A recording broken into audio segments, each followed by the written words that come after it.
Thank you for joining us here at Homestead for Life. My name's Laura, and today we are going to talk about two main things. First is canning ground beef, and the second is canning anything in the new Nesco or Carey instant canner. So to start with, for canning ground beef in particular, or pretty much anything, you need your jars, your lids, like that one, and a few other various things. So for ground beef or most meats, it's optional whether or not you want to include salt. If you're going to include salt, you want to use canning salt. Regular table salt will make your cans, your water, a little cloudy in your jars. So you want to make sure you're using the right salt. You want to use a funnel. This is the one that comes in most of your canning kits. It's fully functional, works just fine. I went to a canning class some time ago with a woman who had this one, and it's fantastic, and I had to buy it immediately because it measures the headspace for your jars. So really snazzy, and I think it was only like $6, $9, something like that, so I had to. These are to get your cans out of the canner. Very, very necessary because they are very, very hot. This is your magnet that I should have used initially to show you the lids. Can't think of the name of this. Spatula. This is going to be to get the air out of your jars. This is a ½ teaspoon measuring spoon because that is how much salt you're going to use. And this is the ground beef we have to can today. You'll notice this is fantastic, super cheap, probably very low quality ground beef because it cost almost nothing on clearance for a store that was replacing their refrigerators. So they were selling everything out super cheap. We picked up a lot, and now I don't want to store it in my freezer anymore, so we're going to can it so it's ready to go, ready to use whenever we need it. So let's get started. The first thing we're going to do is set up our pots. So I've got one pot in the back here full of water because after we brown the ground beef, we need to brown it first. After we brown the ground beef and drain it and put it in the jars, we're going to need boiling water to go with it. This just has a little bit of water in it, and we're going to put the lids in here. This is going to simmer at a really low heat, not even quite a simmer, so that the wax seals around the lids get soft and can seal better to the jars. And this is the pot I'm going to use for the ground beef. I'm not going to make you watch me brown the ground beef, that's pretty standard, but leave a note in the comments. Maybe you want to watch me do it next time. Okay, so this is our brand new in-box Carey instant pressure canner. Okay, so it's very similar to an instant pot, but this one is actually rated for canning. There are 3 brands that make instant canners. You've got Carey and Nesco. It's the same exact canner, except a $20 difference because you lose the Nesco name brand, and I am that cheap. So we have the Carey. And then there's the Presto one. Presto is bigger, it fits a couple more pints, I think one more quart jar in it, but that price tag is like $300 more expensive. So, again with the Carey canner. So we're going to open this up, get this ready to go, and hopefully our ground beef is done browning by the time we get this baby unwrapped, cleaned, and ready to go. I'm not usually this awkward with a box knife, but I'm on camera. We're going to blame it on that.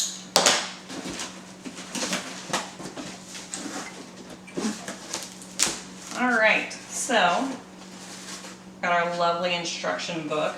Do not return this to the store. Call us. Okay. Hidden in the styrofoam is our pressure gauge that I might have just broken a piece off of. That's unfortunate. So be more careful, don't drop yours. Oh, it cracked. It did crack, but not a functional piece. It'll be okay.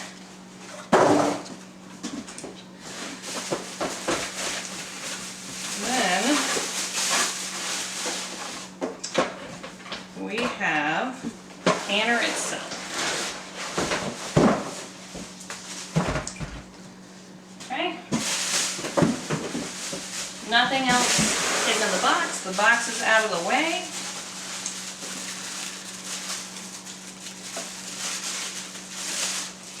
Got our power cord unwrapped.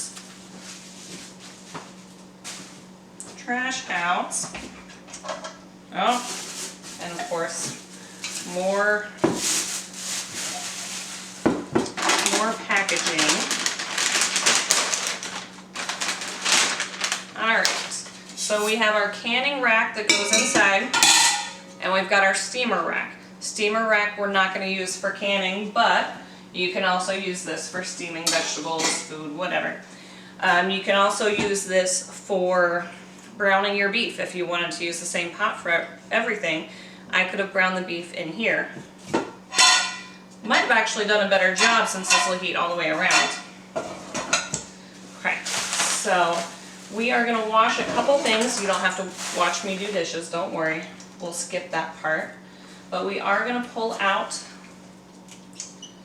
this rubber gasket that is wrapped around this little metal ring in here, so that we can wash this in warm water. We can wash out our pan, and then we're going to take a damp towel and we're going to wipe this down as well.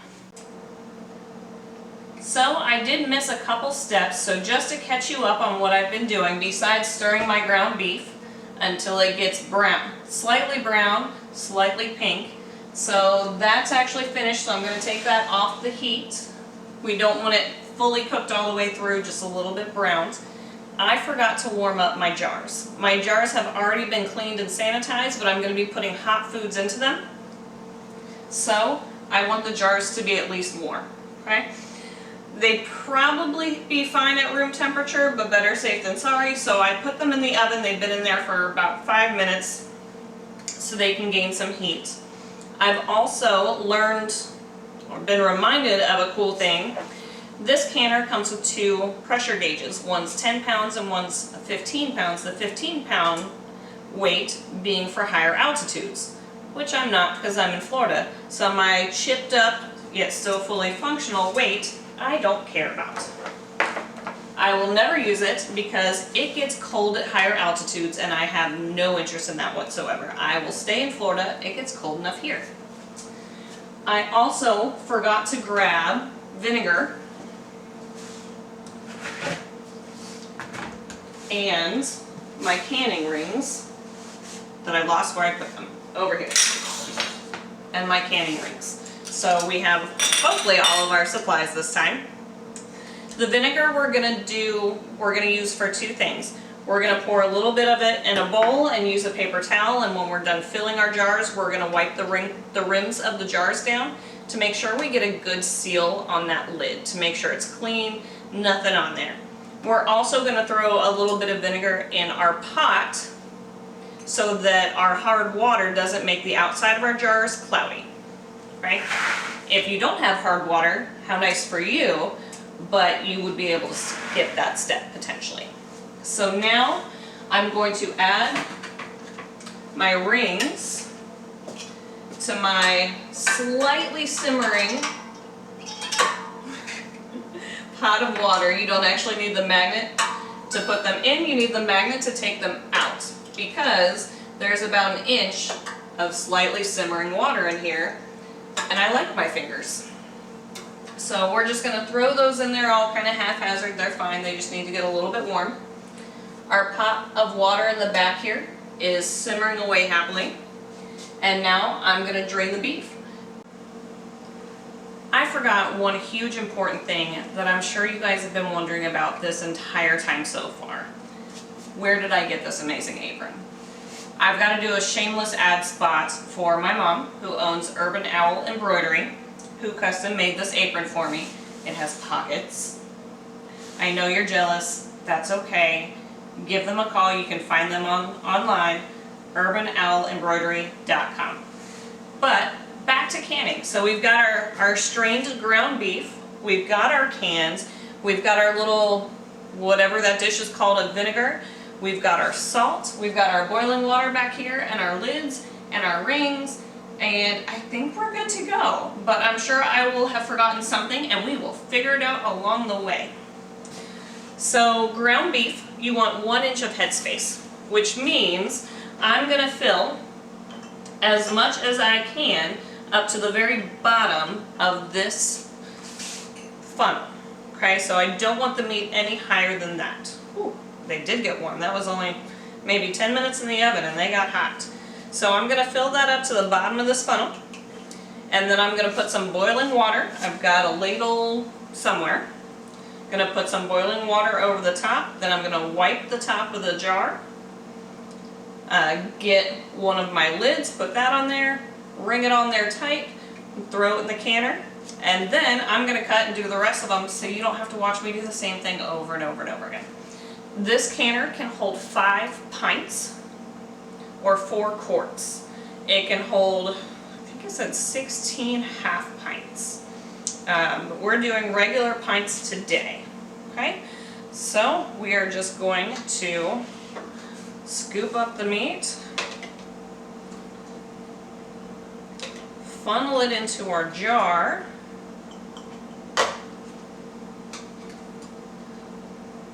again, this meat is not cooked all the way, it's just browned, okay?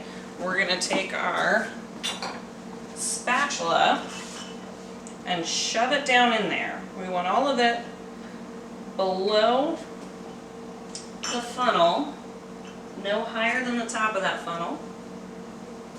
So I can fit a little bit more.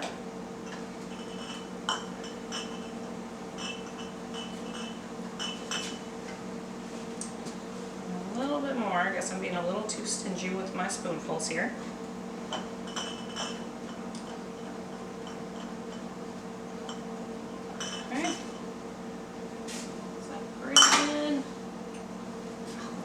More. Alright. This one should be good.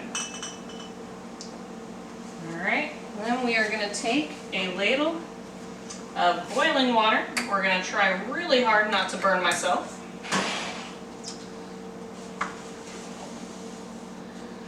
Try really hard not to dump boiling water on my feet. The safer way would be to move the pot to the counter. I just don't have that much counter space with the cooker on there. So we're just going to be very careful and ladle in some water here.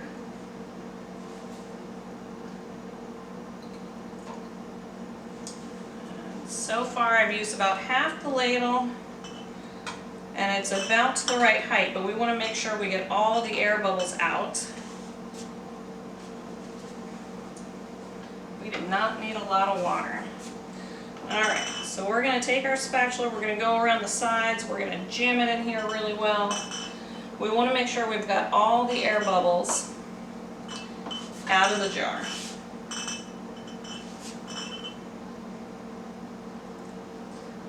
Except, of course, that 1 inch of headspace we're going to leave at the top, which is fine. Alright. If you use the wide mouth jars, it is much easier to kind of squeegee around the sides and get all that air out. But these are just the regular mouth jars, so you've got to kind of angle the spatula in around it, which is fine, but worth noting. We're going to add our ½ teaspoon of sugar, again, salt.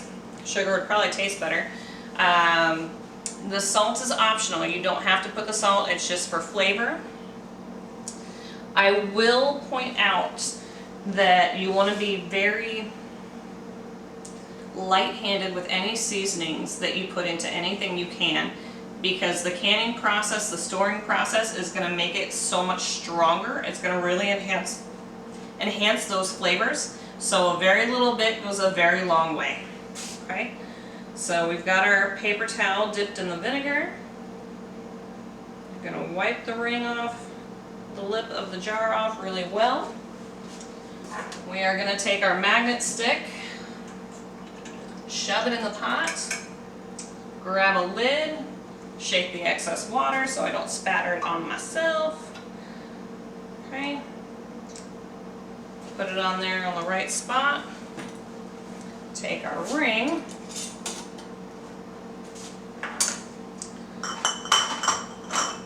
We're just going to hand tighten that on there. Okay. And since I had a hot jar and I just put hot stuff in it, it's probably still pretty warm, so I'm going to use my handy dandy little whatever these are called. Pick it up and throw it in my can.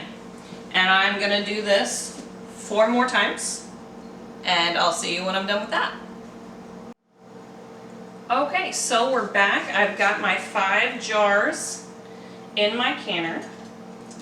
The canner needs 8 cups of hot water in order to pressurize. You never, I'm a mess. You never want to run your canner with no water in it. Remember, it's pressurizing, it needs steam to do that. So without the water in your canner, it's not going to hit pressure, and it's probably going to shatter your jars. So make sure that you've got your water in there. Okay? So we're going to close this up. We're going to seal it. Okay? Super easy. I love this thing already. And then we are going to make sure that our valve is on exhaust. Okay. From here we're going to hit high, and then we're going to set our time to 75 minutes. You can check the USDA website for your times. The beeping's pretty intense and loud. And then we're going to hit start. Okay, so what it's going to do, it's going to start increasing the temperature, getting that water to steam and boil and build up that pressure, right? It's going to keep spinning like this. It's not going to start counting down my 75 minutes yet. When it does get to the right temperature, then it's going to start gauging the pressure. And it's going to beep, and it's going to tell me I essentially have 10 minutes to get in and move this valve to close, which I don't want to do now. Move that valve to close so it can start building pressure. Okay? So it's going to build temperature first, then pressure. When it has gotten to the correct pressure, that's when my 75 minutes is going to start counting down. Okay? When the 75 minutes is up, we're then going, it's going to beep very loudly apparently. Let it sit here and cool down. Okay? And then we're done. We label our cans, we put them aside. Typically what I do is I will put them on a rack like this so they can cool off in the room temperature. It's got good circulation all over the place. And that's typically when you start hearing that popping sound. You want to hear the popping sound. That means you canned it, it succeeded, it got pressure, and the lid literally pops in from the pressure change when it cools down. You'll also see when you take them out and you have them on your cooling rack, they're still bubbling and boiling and cooking inside because it got really hot and that pressure is still there, so they're still cooking. So now we pretty much wait. The instructions say that it can take up to 30 minutes to get to that right temperature where it wants you to close the valve. So we've got some time. You don't have to hang out with me. Okay, so our electric canner is counting down that 10 minutes of steaming time, so it's hit the right temperature. Now it's starting to build up that pressure. Again, if we were using a manual canner, we would be waiting for the steady stream of steam before we would put the weight on. So it's pretty similar with this, similar concept at least. It did not take the full 30 minutes to start with the E10 countdown. What it does is, once it gets the right temperature, it beeps and says E10, counts down to E0. At E0, you adjust the valve to make it airtight. Even after we do that, you're still going to see steam coming out here and there because, like your pressure canner, it's got this weighted valve on top. It's keeping a specific amount of pressure. So as the pressure builds beyond that, it's going to let some steam out to get the pressure where it needs to be. Almost there. After it's sat for at least an hour, then we can Open the valve, let any excess pressure escape, then open the lid and place our cans on a cooling rack. And at that point we should start hearing the pops. And anytime now, it should say E0 so that we can close our valve. There we go. So, simple little twist. Steam goes away, it starts to build the pressure. And there's a little valve that you can kind of see. It probably pops up, I would imagine, just like your other pressure cookers, like your Instant Pot, even your manual canners are going to do that. But it's still building up the right amount of pressure now. Right? So once it hits the right amount of pressure, it's going to start counting down. It's going to stop flashing E0 and it's going to count down our timer from that 75 minutes to 0. Okay? So unless you really want to watch the timer count down, we'll bring you back in when it's time.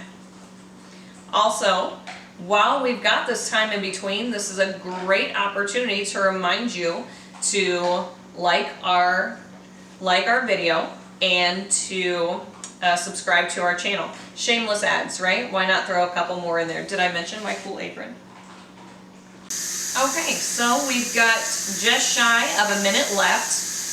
It has been releasing steam this whole time, but remember that's okay because it's still maintaining that pressure inside, right? So pretty soon it's gonna beep and then we are going to unplug the canner, which is really exciting stuff. I'm sure you're so happy we cut back for this. And then it's gonna sit for an hour before we open the exhaust valve and let the rest of that pressure release and get to set out our cans and see if they pop.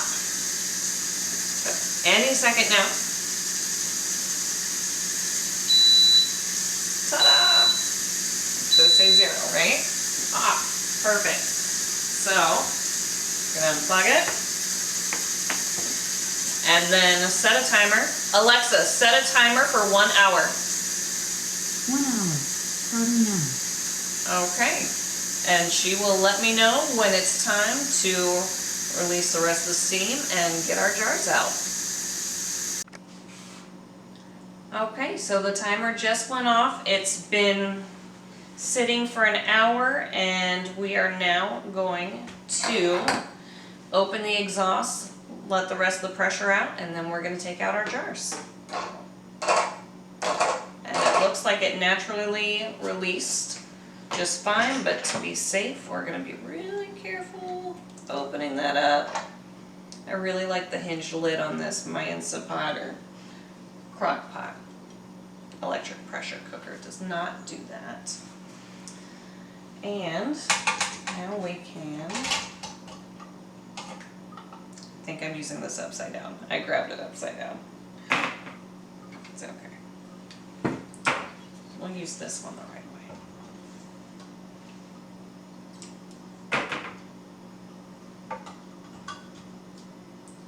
So I don't think I mentioned before, but it bears mentioning the difference between an electric canner and an electric pressure cooker, because both do a lot of the same things, right? You're pressure cooking, it's electric, which is lovely.